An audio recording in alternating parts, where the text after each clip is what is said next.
If you're watching this video, chances are you've came to the conclusion that your health is not where you want it to be. Maybe you're super overweight, so you want to lose weight. Maybe you're super skinny, so you want to bulk up, or you just have brain fog all the time, you feel tired, and you want to have more energy. Whatever your specific health goals are, I guarantee you these 7 simple hacks will help you to have your best and healthiest year in 2025. I have used these steps, these hacks, to improve my own health, so I know they'll improve your own health as well. So step 1, you need to focus on creating systems, not goals. Every year you see the New Year's resolution people. That might be the reason why you're here, because you want to have a good year. And these people, they always go to the gym for 2 weeks, they get on a diet for 2 weeks, and then they quit all of a sudden. And they wonder, well, why do I go through this same exact process every single year? And where these people are messing up that you're going to fix, where you're not going to mess up, is you need to create systems, not goals. Let me explain. So many people focus on the output. I want to lose 20 pounds. I want to get in better shape.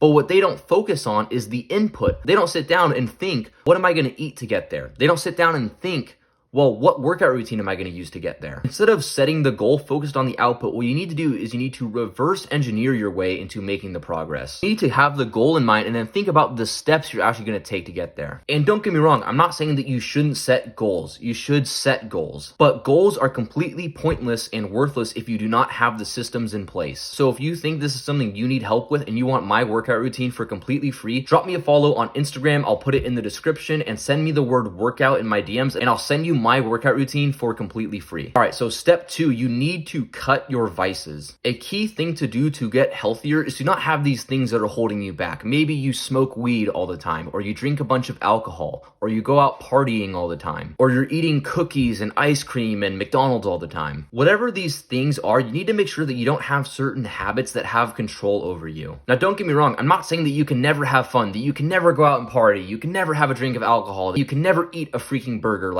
I'm not saying you need to be David freaking Goggins. But what you need to do is you need to ask yourself the question, do I control my habits, or do they control me? Because honestly, if you uncontrollably eat McDonald's all the time, or you can't stop yourself from doing a certain thing, that is unacceptable, and that is going to hold you back. And I don't say that to make you feel bad. I don't say that to be disrespectful. I say that because you need to take control over your life, and you need to figure out, what do I need to get rid of and what do I need to cut out? Because a lot of making progress is not about what you add in. It's not about what you do.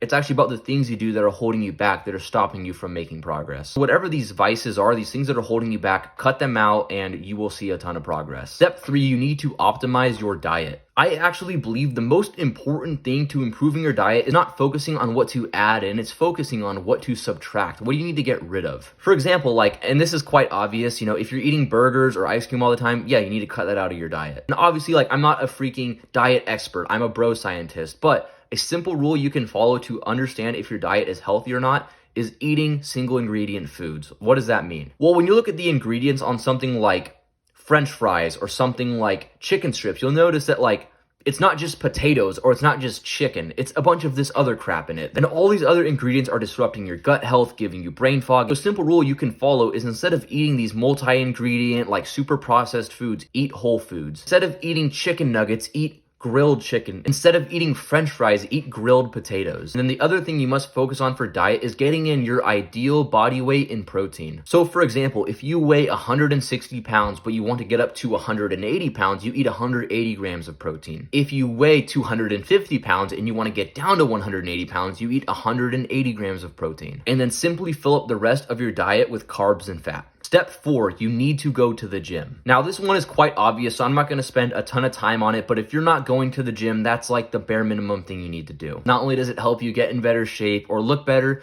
it also helps you build more confidence and self-worth. It helps you build discipline. Because yeah, the physique, the looks, those things are all great, and those things are important, but it doesn't even compare to the discipline it takes to build those things. Step 5, dial in the small things. A lot of people will stay up till 2 a.m. playing video games and then wonder well, why do I feel bad all the time? Why am I tired? It's well, maybe that's because you're getting 4 hours of sleep every night. So always ask yourself, what things could I improve at that I could optimize in my life? Could I be getting better sleep? Could I be going outside more, getting more sunlight? What small things could I do that will improve my health? Step 6, and this is gonna probably surprise you a bit, but you need to improve your mental health. I actually think your mental health is the precursor to improving your physical health. Let me explain. So a lot of people will wonder why do I never have motivation to go to the gym? Why do I never have discipline to stay on my diet? But it's because they don't have good mental health. Because how can you expect to stay consistent in the gym? How can you expect to be consistent on your diet when you don't have good mental health? Like, that doesn't make any sense. Your mental health is going to help you improve your physical health. So what can you actually do to improve your mental health? Focus on things like meditating, journaling, hanging out with friends, getting sunlight, and more important than anything, living a life that makes you appreciate yourself. Because I've noticed I have my worst mental health when I'm not living true to my word, when I'm not being the person that I need to be. But when I'm taking steps to improve myself, when I'm posting videos, when I'm going to the gym, and I'm on all the right things,